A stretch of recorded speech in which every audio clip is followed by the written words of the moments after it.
Psychology के class में आप सबका स्वागत है। जैसा कि आप सब जानते हैं, आज हम लोग फर्स्ट यूनिट के थर्ड टॉपिक पे चर्चा करेंगे। फर्स्ट यूनिट का थर्ड टॉपिक है असेसमेंट। साइकोलॉजिकल एट्रीब्यूट्स या मनोवैज्ञानिक गुणों को समझने का सबसे अच्छा माध्यम है उसका मूल्यांकन करना। किसी भी गुण को हमें समझना हो तो जब तक हम उसका मूल्यांकन नहीं करेंगे, हम उसकी वैज्ञानिक व्याख्या भी नहीं कर सकते हैं। और मूल्यांकन के लिए उसका मापन किया जाता है। मापन की कुछ विशिष्ट विधियां होती हैं, जैसे बुद्धि मापन, व्यक्तित्व मापन, अभिरुचि मापन, अभियोग्यता मापन। तो हर चीज़ों के लिए अलग अलग मापन विधियां अलग अलग तरीके से तैयार की गई हैं। तो हम जब किसी मनोवैज्ञानिक गुणों का मापन करना, जो हम मूल्यांकन करना चाहते हैं, तो उसका फर्स्ट स्टेप या पहला कदम उसका मापन है। मापन भी दो प्रकार के होते हैं, एक औपचारिक या अनौपचारिक, फॉर्मल और इनफॉर्मल। तो आप किस तरीके से मापन करते हैं? जो औपचारिक मेथड होता है वो ऑब्जेक्टिव होता है। उसमें जो उसको बनाते हैं वो विशेषज्ञ मनोवैज्ञानिक होते हैं। और उसमें जबकि इसके विपरीत जो अनौपचारिक होता है वो व्यक्तिनिष्ठ होता है। औपचारिक वस्तुनिष्ठ यानी ऑब्जेक्टिव होता है। ऑब्जेक्टिव के अलावा वो स्टैंडर्डाइज्ड होता है, यानी एक ही परीक्षण को आप बार बार, एक जैसे परीक्षार्थी है उसको दिया गया, उसका जो अंक आया आप उसको दोबारे तिबारे भी उसको माप सकते हैं और व्यवस्थित होता है। जबकि जो अनौपचारिक मेथड होता है वो व्यक्तिनिष्ठ होता है। वो उसमें हर व्यक्ति, जैसे कि अगर हम उसका मापन कर रहे हैं तो अगर जिसका मापन किया जा रहा है अगर वो बदल जाए या फिर जो मापन कर रहा है वो बदल जाए, दोनों ही परिस्थिति में परिणाम में परिवर्तन आते हैं। जबकि औपचारिक या ऑब्जेक्टिव जो होता है, फॉर्मल जो होता है मापन, उसमें रिजल्ट सेम आएंगे क्योंकि वो ऑब्जेक्टिव होता है। दूसरी बात यह है, कोई भी सब्जेक्टिव चीज़ हो तो जब हम उसमें किसी भी चीज़ की व्याख्या करते हैं तो जो व्यक्ति कर रहा है उसके विचार, उसके व्यक्तिगत चीज़ों का उस पर डायरेक्ट या इनडायरेक्ट भी इम्पैक्ट पड़ता है। उस पर वो बायस्ड होके कुछ उसका निर्णय हो सकता है, यानी उसमें वैज्ञानिकता की कमी होती है जो अनौपचारिक होते हैं। और औपचारिक में वैज्ञानिकता होती है, उसको स्टैंडर्डाइज्ड होता है। तो ये सारी चीज़ें आती हैं। तो हम लोग इसमें यही पढ़ रहे हैं, मूल्यांकन किए जाने के लिए किसी गुण का, ये तो हुआ कि मूल्यांकन। अब हम जिस चीज़ को कर रहे हैं तो हम किस गुण का जो मूल्यांकन कर रहे हैं, हमें उसका उद्देश्य पता होना चाहिए। यानी हम किसी की बुद्धि का मूल्यांकन कर, हमारा उद्देश्य अगर क्लियर होगा कि हमें किस लिए उसका हम मनोवैज्ञानिक मूल्यांकन कर रहे हैं। क्या हमको उसकी बुद्धि को देखना है, अधिक है, कम है, या हमें उसके और क्षमताओं को, जैसे यदि कोई व्यक्ति, इसका एग्जाम्पल बड़ा अच्छा है, अगर स्टूडेंट है और हमें ये देखना है कि वो जो है वो किसी कमज़ोर स्टूडेंट के द्वारा जो हम परीक्षा ले रहे हैं उसके परफॉर्मेंस को जानने के लिए कि उसकी बुद्धि कैसी है, तो हम वहाँ क्या करते हैं, बौद्धिक शक्ति तथा कमजोरियों का मूल्यांकन करने के लिए उसका IQ टेस्ट लेते हैं। यदि कोई व्यक्ति अपने परिवार तथा पड़ोस के सदस्यों के साथ समायोजन स्थापित करने में मुश्किल उसे पेश आ रही है, तो हम ऐसे कंडीशन में किस चीज़ का परीक्षण लेते हैं, व्यक्तित्व विशेषकों का मूल्यांकन करते हैं। उनकी पर्सनैलिटी ट्रेट्स के लिए हम उनका परीक्षण करते हैं। यदि किसी व्यक्ति में अभिप्रेरणा या मोटिवेशन की कमी हम पाते हैं तो हमें उनकी अभिरुचि परीक्षण लेनी होती है तथा उनकी वरीयताओं का मूल्यांकन करना पड़ता है। यानी व्यक्तियों की योग्यताओं, व्यवहारों, व्यक्तिगत गुणों का मनोवैज्ञानिक मापन में व्यवस्थित परीक्षण को में कई विधियों का हम लोग प्रयोग करते हैं। तो ये हुआ कि जो हम असेसमेंट कर रहे हैं, हम मूल्यांकन कर रहे हैं, वो क्या है। तो सुविधा के लिए मैंने यहाँ पे असेसमेंट या मूल्यांकन क्या होता है उसको परिभाषित समझिए या उसका अर्थ क्या है ये मैंने लिखा है। Assessment, measurement of psychological attributes of individual and their evaluation using multiple methods. जैसा कि मैंने कहा विभिन्न विधियों का उपयोग किया जाता है कि पर्पस क्या है, आईक्यू टेस्ट है, पर्सनालिटी टेस्ट है, एप्टीट्यूड टेस्ट है। तो विभिन्न विधियों का प्रयोग, और सिर्फ वही टेस्ट नहीं होता है, उसके अलावा कई बार केस हिस्ट्री होता है, इंटरव्यू होता है, तो उसके बाद पर्सनल डाटा सीट भरवाया जाता है, बहुत तरह की चीज़ें आती हैं। यानी विभिन्न मेथड्स का यूज करते हैं किस व्यक्ति को किस चीज़ की ज़रूरत है। तो इसे यूजिंग मल्टीपल मेथड्स है ना, कोई एक नहीं, multiple methods in term of certain standards of comparison. उनके गुणों की तुलना करने के लिए हम जो यूज़ करते हैं। और दूसरा क्या है, एक मल्टीपल स्टैंडर्ड्स होता है, उसका हम लोग जो भी मापन कर रहे हैं स्टैंडर्डाइज्ड होता है, उसका नियम होता है, क्योंकि वैज्ञानिकों द्वारा वो बनाया गया होता है। तो आप लोग चाहें तो इसको लिख सकते हैं, आप लिख लीजिए, फिर इसके आगे मैं बताऊंगी। तो इस प्रकार आपने समझ लिया कि असेसमेंट क्या होता है, ठीक है ना। असेसमेंट या मूल्यांकन कर लेने के बाद प्राप्त सूचना के आधार पर जो भी मिलता है, कितना आईक्यू है या पर्सनैलिटी किस तरह की है या एप्टीट्यूड टेस्ट में क्या आया है, वो जो रिज़ल्ट आता है, तो उसके आधार पर किसी के द्वारा भविष्य में किए जाने वाले व्यवहारों का पूर्वकथन या हाइपोथेसिस हम कर पाते हैं। तो ये अब असेसमेंट जाने, असेसमेंट जो भी हम कर रहे हैं उसका क्यों इम्पोर्टेंस है।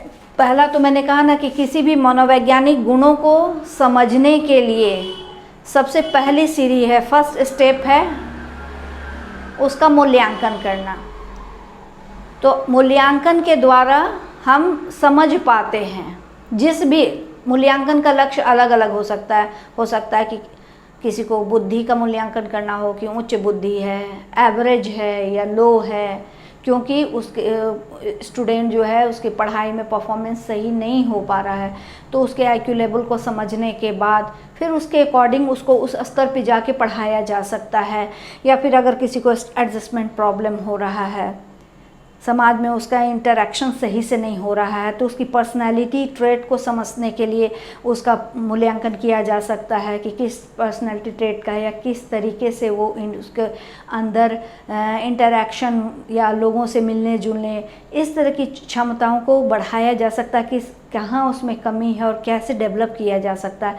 यानी लक्ष्य के अकॉर्डिंग जो हमारा उद्देश्य होता है उसके अकॉर्डिंग हम मनोवैज्ञानिक गुणों का मापन करते हैं, और उस रिजल्ट के अकॉर्डिंग हम हमारे उस व्यक्ति जिसके लिए हम कर रहे हैं जो पर्पस है, तो उसके बिहेवियर में परिवर्तन की उम्मीद रखते हैं और काफ़ी हद तक बिहेवियर में परिवर्तन आते भी हैं।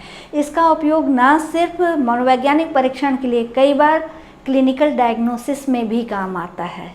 जैसे रोसार्क टेस्ट हुआ, टीएटी टेस्ट हुआ, तो कई बार डायग्नोस्टिक यूज होता है इसका कि सिजोफ्रेनिक थॉट्स आ रहे हैं या डिप्रेसिव है या ऑब्सेसिव है।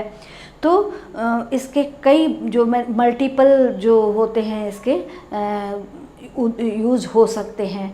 मनोवैज्ञानिक गुणों को समझने के लक्ष्य अलग अलग हो सकते हैं, और उन सब में जो भूमिका होती है असेसमेंट की होती है। चाहे मनोवैज्ञानिक परीक्षण करें, चाहे हम उनका इंटरव्यू लें, उनका ऑब्जर्वेशन करें, उनकी केस हिस्ट्री लें, ये सारी चीज़ों का मिश्रण लें, ऐसा करके हम उनका असेसमेंट करते हैं, उनका मनोवैज्ञानिक मूल्यांकन करते हैं।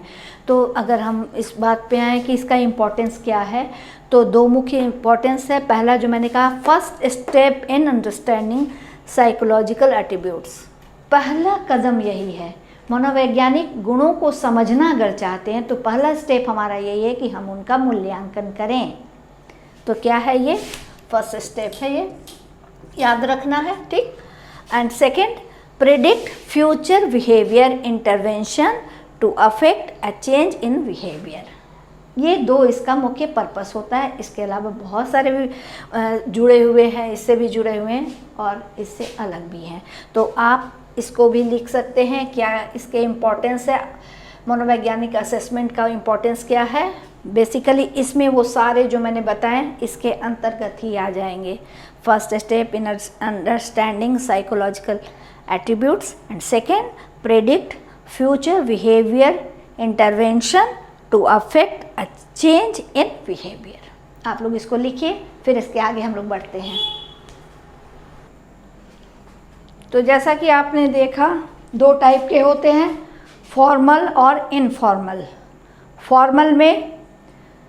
फॉर्मल जो भी असेसमेंट होता है साइकोलॉजिस्ट उसे बनाते भी हैं और उनके नियम को ही हम लोग फॉलो भी करते हैं। जो ट्रेंड साइकोलॉजिस्ट होते हैं वही उसको अप्लाई भी करते हैं, जैसे रोसार्क टेस्ट, जैसे TAT टेस्ट, इस तरह की चीज़ें आम इंसान उसको नहीं अप्लाई कर सकता है या बहुत सही इंटरप्रिटेशन उसका नहीं हो सकता है। जबकि इनफॉर्मल जो होता है वो सब्जेक्टिव होता है, जैसा कि आपने देखा है ना। ये टाइप 2 हुआ formal assessment. Psychologist are trained in making formal assessment. इस फॉर्मल असेसमेंट की क्या खासियत है? ऑब्जेक्टिव होता है, स्टैंडर्डाइज्ड होता है, ऑर्गेनाइज्ड होता है। और यही तीनों खासियत जो है इसकी, ये इसको वैज्ञानिक व्याख्या के लिए योग्य बनाती है। ये तीनों चीज़ें एक साथ होती हैं इस कारण, यानी ऑब्जेक्टिव होना, स्टैंडर्डाइज्ड होना और ऑर्गेनाइज्ड होना इसके वैज्ञानिक गुणों को बढ़ाता है। तो इससे जो प्राप्त रिजल्ट होते हैं वो अधिक सार्थक कहे जा सकते हैं और इसके कंपैरिजन में ये ज़्यादा मान्य माना जाता है। दूसरा हुआ इनफॉर्मल असेसमेंट। इसका क्या है? ओपन टू सब्जेक्टिव इंटरप्रिटेशन, यानी इसमें जो व्यक्ति कर रहा है और जो व्यक्ति करवा रहा है, दोनों के चेंज होने से उसके रिजल्ट में फ़र्क आता है। अगर किसी ने एक बच्चे का किया, दूसरे ने किया, तीसरे ने किया, तो मे बी ये पॉसिबल है कि एक ही बच्चे का रिज़ल्ट 3 लोगों के अलग अलग हो सकते हैं। 3 लोगों का ओपिनियन अलग हो सकता है, 3 लोगों को असेसमेंट का रिज़ल्ट अलग हो सकता है। क्यों? क्योंकि ये सब्जेक्टिव होता है, यानी व्यक्ति के व्यक्तित्व का प्रभाव पड़ता है। मे बी ये भी संभव है कुछ लोग बायस्ड होकर अपना रिज़ल्ट दें, तो बहुत वैज्ञानिकता इनफॉर्मल असेसमेंट में नहीं होती है, क्योंकि it varies from case to case, one assessment to another assessment. क्योंकि इसमें व्यक्तिनिष्ठता होती है, इसमें वस्तुनिष्ठता होती है, इसमें व्यक्तिनिष्ठता होती है। तो जिस चीज़ में जिस मूल्यांकन में व्यक्तिनिष्ठता आती है, तो जो मूल्यांकन कर रहे हैं उनके निगेटिव, उनके पॉजिटिव चीज़ों का उस पर इम्पैक्ट पड़ सकता है। तो फॉर्मल असेसमेंट इनफॉर्मल के तुलना में अधिक वैज्ञानिक है, इसके रिजल्ट अधिक वैध माने जा सकते हैं। लेकिन इसका भी अपने जगह पे इसलिए महत्व है क्योंकि हर जगह, हर सिचुएशन में आप फॉर्मल असेसमेंट नहीं कर सकते हैं। कभी कभी कुछ ऐसे सिचुएशन आते हैं जहां नेचुरल माहौल में आपको जाना है और आपको उसको असेसमेंट, उसका मूल्यांकन करना है। वैसे कंडीशन में अगर आप उसका फॉर्मल असेसमेंट करेंगे तो नहीं कर पाएंगे। तो वैसे कंडीशन में इनफॉर्मल असेसमेंट की उपयोगिता बढ़ जाती है।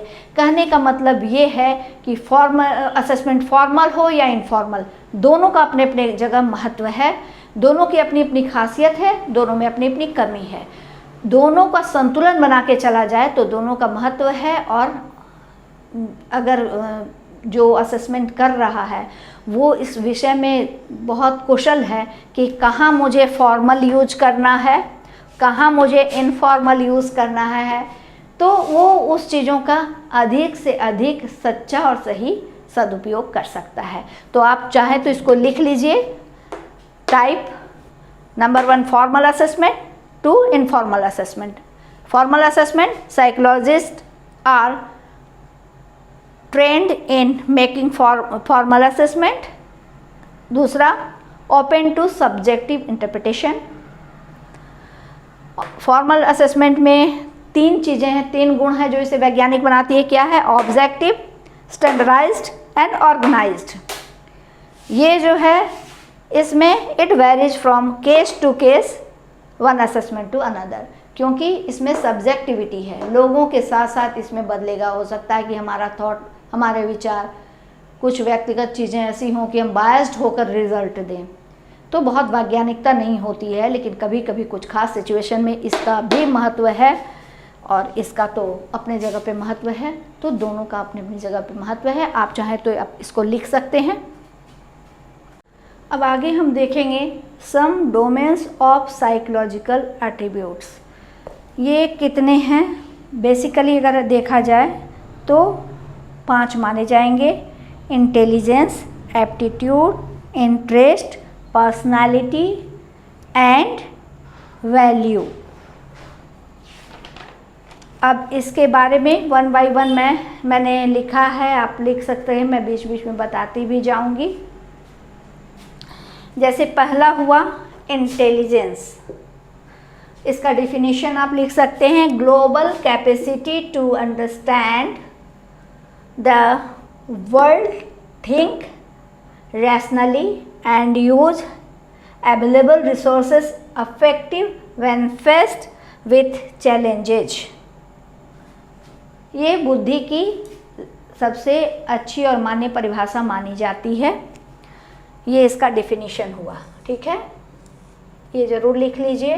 डेफिनेशन भी कभी कभी आता है और किसी भी चीज़ को समझने के लिए उसका डेफिनेशन समझना बहुत ज़रूरी है, ठीक है ना।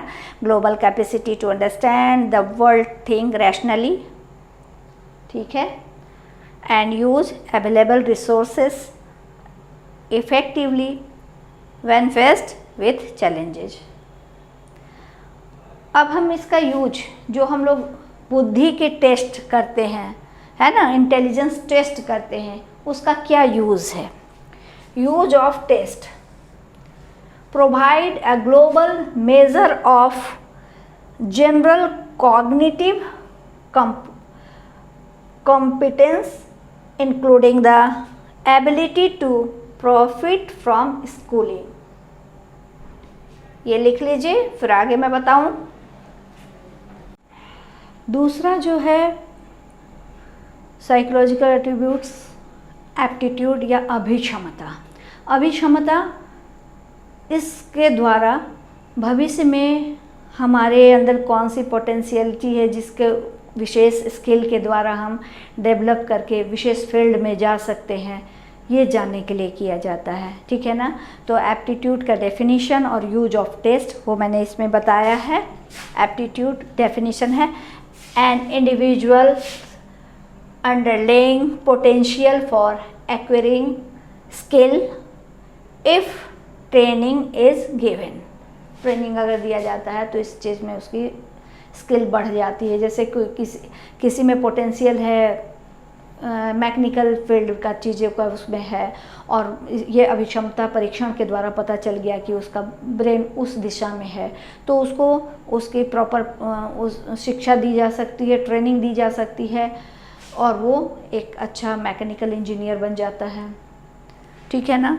अब यूज ऑफ टेस्ट, अब इस मल्टीपल इसके, आपको सिर्फ एक ही इसका यूज़ नहीं है, कितने तरह के हैं आप देख सकते हैं। These test are used for educational, students पे प्राय किया जाता है कि वो किस फील्ड में जाएगा, ये जानने के लिए किया जाता है। तो एजुकेशनल हुआ, वोकेशनल हुआ, आपका किस ऑक्यूपेशन पे ध्यान है, किस चीज़ को करना चाहते हैं, ठीक है। Personal guidance, career counselling, selection and recruitment, job में भी जो सिलेक्शन किया जाता है, जो इंटरव्यू होते हैं, जो टेस्ट होते हैं, टेस्ट वगैरह होते हैं, तो उसमें भी इस एप्टीट्यूड टेस्ट का इस्तेमाल किया जाता है। For diagnosis of disorders, disorder के डायग्नोसिस के लिए भी एप्टीट्यूड का इस्तेमाल किया जाता है। And for research purpose. तो ये सारे यूज़ हैं आपके एप्टीट्यूड टेस्ट के। आप लोग इसको लिख लीजिए, फिर मैं इसके आगे बताती हूँ।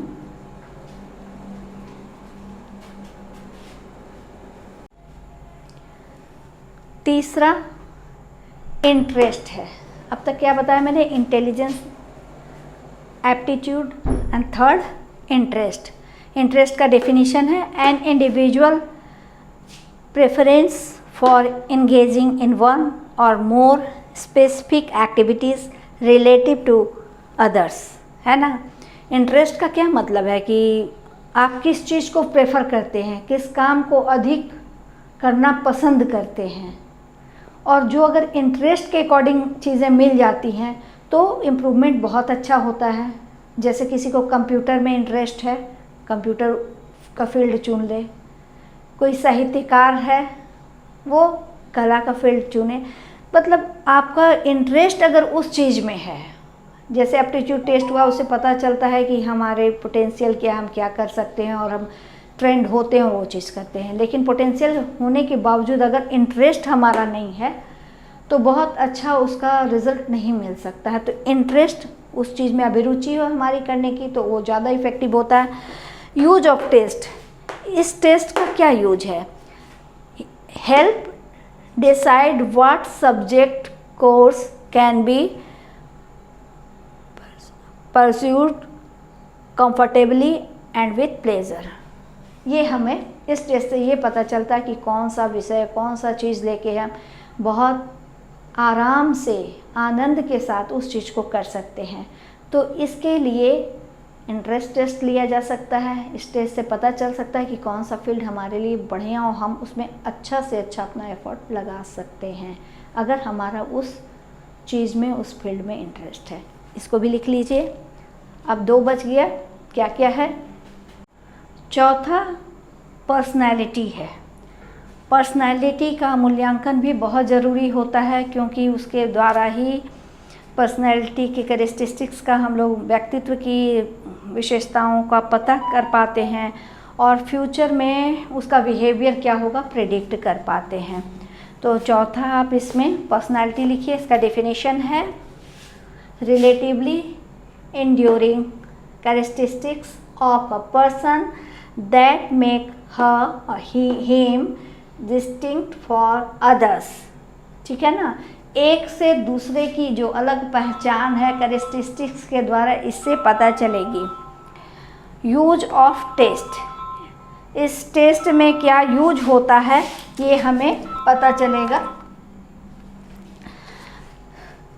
तो इस यूज का क्या टेस्ट होता है, क्योंकि इस टेस्ट का क्यों यूज किया जाता है, इस टेस्ट को क्यों यूज़ किया जाता है? क्योंकि इसके माध्यम से व्यक्तित्व के विशिष्टताएं पता चलती हैं कि इसमें क्या है और हम प्रिडिक्ट कर पाते हैं उसके फ्यूचर बिहेवियर को। बहुत सारी चीज़ें इसके द्वारा पता चलती हैं। अब इस सम डोमेन ऑफ साइकोलॉजिकल एट्रीब्यूट्स में जो 5वां है, लास्ट बट नॉट लिस्ट, वो भी मैं बता रही हूँ। पहले आप ये लिख लीजिए, उसका वो लिख लीजिए। नेक्स्ट लेक्चर में मैं इसी टॉपिक असेसमेंट को आगे बताऊंगी। इसमें थोड़ा सा विस्तार में जाना ज़रूरी है, क्योंकि जब तक एक एक टर्म और टर्मिनोलॉजी को आप समझ नहीं पाएंगे तो आगे के चीज़ों को समझने में दिक्कत होगी। तो ये थोड़ा सा लेंदी ज़रूर आप लोगों का हो गया ये चैप्टर, बट एक एक चीज़ें डिटेल में अगर आप जानेंगे तो अच्छा होगा। तो ये पर्सनालिटी लिखिए और उसके बाद लास्ट है वैल्यू, उसको मैं लिखाकर आज का लेक्चर यहीं पे एंड करूँगी। आप इसको लिख लीजिए। Thank you. अब लास्ट वैल्यू आपका लाइफ का वैल्यू सबका अलग अलग होता है। यानी आप आध्यात्म को ज़्यादा इम्पोर्टेंस दे रहे हैं, सामाजिकता को अधिक इम्पोर्टेंस दे रहे हैं, कौन सा वैल्यू आपके लिए इम्पोर्टेंस रखता है, ठीक है ना। तो वैल्यू का भी बहुत ज़्यादा असेसमेंट की ज़रूरत है ह्यूमन बिहेवियर को समझने के लिए। तो आप इसको लिख सकते हैं। इसका डेफिनेशन है enduring believes about an idea mode of behaviour. आपका मोड ऑफ बिहेवियर क्या है इसको समझना चाहते हैं। आपकी लाइफ, आपका वैल्यू क्या है, किस चीज़ को आप कर रहे हैं, आप मूल्य किस चीज़ को दे रहे हैं, ये जानना बहुत ज़रूरी है। तो असेसमेंट में इसका भी समझना ज़रूरी होता है ह्यूमन बीइंग में, ठीक है। यूज ऑफ टेस्ट, इस टेस्ट से की क्या उपयोगिता है? डिटरमाइंस द डोमिनेंट वैल्यू, ये मेन चीज़ है, ठीक है।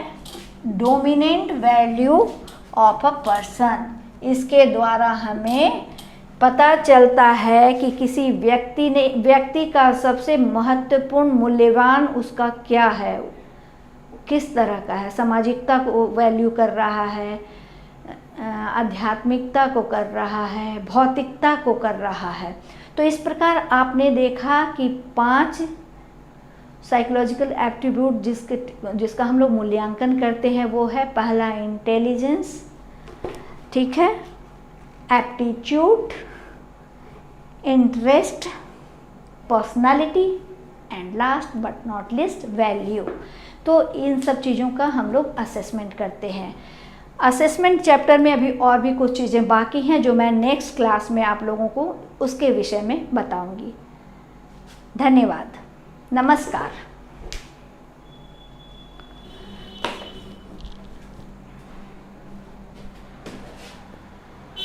आप इसको लिख लीजिए।